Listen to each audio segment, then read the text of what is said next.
අනාගත කුසගින්න නිවාරමු ආහාර සුරක්ෂිතතාවය අපගේ වගකීමක්. එන්න අපි කතා කරමු. එක්සත් ජාතීන්ගේ තිරසාර සංවර්ධන අරමුණවල දෙවන අරමුණ වන්නේ සීරෝ හංග. එහෙමත් නැත්නම් කුසගින්න නිවාලීම යන්නයි. ඉතින් මේ මාතෘකාව මේ තිරසාර සංවර්ධන අරමුණත් සමග ඍජුවම සම්බන්ධ වෙනවා. ප්‍රථමයෙන්ම අපි බලමු ආහාර සුරක්ෂිතතාවය යනු කුමක්ද යන්න. ආහාර සුරක්ෂිතතාවය කියලා කියන්නේ සෑම පුද්ගලයෙකුටම ප්‍රමාණවත් පෝෂ්‍යදායී සහ ආරක්ෂිත ආහාර වේලක් ලබා ගැනීමට හැකි තත්ත්වය. ආහාර සුරක්ෂිතතාවය යන කරුණ මත ප්‍රධාන කරුණු හතරක් පවතිනවා. ඉන් පළමුවෙන්ම වන්නේ ආහාර ලබාගත හැකි බව. එනම් යම් රටක ප්‍රදේශයක ප්‍රමාණවත් ආහාර නිෂ්පාදනය කිරීමයි. මේ සඳහා ගොවිතැන, කෘෂිකාර්මික තාක්ෂණය, සත්ත්ව නිෂ්පාදන ඉතාම වැදගත්. දෙවන කරුණ වන්නේ ආහාර සඳහා ළඟා විය හැකි බව. කෙතරම් ආහාර නිෂ්පාදනය කළත් ඒ ආහාර මිනිසුන්ට ලබාගත නොහැකි නම් එය බරපතල ප්‍රශ්නයක්.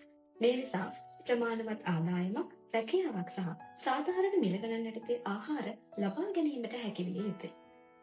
දෙවැන්න වන්නේ ආහාර භාවිතය. අප කෙතරම් ආහාර භාවිතා කළත් අපට අවශ්‍ය පෝෂණය නොලැබෙන්නේ නම් එයත් ගැටලුවක්. මේ නිසා සමබර ආහාර වේලක්, පෝෂ්‍යදායී ආහාර වේලක් සමග පිරිසිදු ජලය සහ නිවැරදි සෞඛ්‍ය පුරුදු අනුගමනය කිරීමත් ඉතාම වැදගත්. හතරවන කරුණ වන්නේ ස්ථාවරභාවය. රටක ආර්ථික අර්බුදයක්, යුදමය තත්ත්වයක්, වියලි කාල ගුණයක් වගේම ගම්වතුර වැනි ආපදා තත්ත්ව ඇතිවිය හැකියි. මේ සෑම අර්බුදයක් හමුවේම ආහාර සැපයුම අඛණ්ඩව පවත්වා ගත හැකි නම් එය මේ කරුණ තුලින් බලාපොරොත්තු වෙනවා. එසේනම් කුසගින්න නිවාලීමට සහ ආහාර සුරක්ෂිතතාවය ඇති කරන්න අපිට මොනවද කරන්න පුළුවන්? ප්‍රථමයෙන්ම අපිට නිවසින්ම ගෙවතු වගාව ආරම්භ කරන්න පුළුවන්. කුඩා ඉඩක උවත් අපිට වගා කරන්න පුළුවන් මිරිස්, තක්කාලි, නුගුණ වැන්න, නිවිති වගේ දේවල් ගෙවතු වගාව ඔස්සේ වගා කිරීම හරහා පවුල තුළින්ම ආහාර සුරක්ෂිතතාවය තහවුරු කරන්න පුළුවන්. මේ ඔස්සේ වියදම ඉතිරි කර ගැනීමටත් අපිට හැකියාව ලැබෙනවා. ඒත් එක්කම ආහාර නාස්තිය අවම කිරීම. ඔබ දන්නවද ලෝකයේ නිෂ්පාදනය කරන ආහාරවලින් 3න් එකක් අපතේ යන බව. මේ අපතේ යන ආහාර ඔස්සේ කුසගින්නේ සිටින මිලියන ගණනකගේ කුසගින්න නිවාරිය හැකි බව. එසේනම් නිවසින්ම ආහාර නාස්තිය අවම කිරීම ආරම්භ කරමු.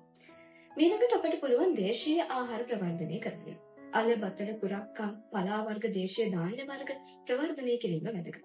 මේ හරහා ආනයනික ආහාර මත යැපීම අවම කරන්නත් පුළුවන්.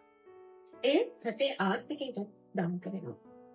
ඉතින් ආහාර සුරක්ෂිතතාවය ඇති කිරීම සහ කුසගින්න නිවාලීම කියන්නේ රජයේ වගකීමක් පමණක් නෙවෙයි. තනි පුද්ගලයාගේ සිට රටක් ලෝකයක් දක්වා අප සියලු දෙනාගේම වගකීමක්. එසේනම් ගෙවතු වගාව ආරම්භ කරමු.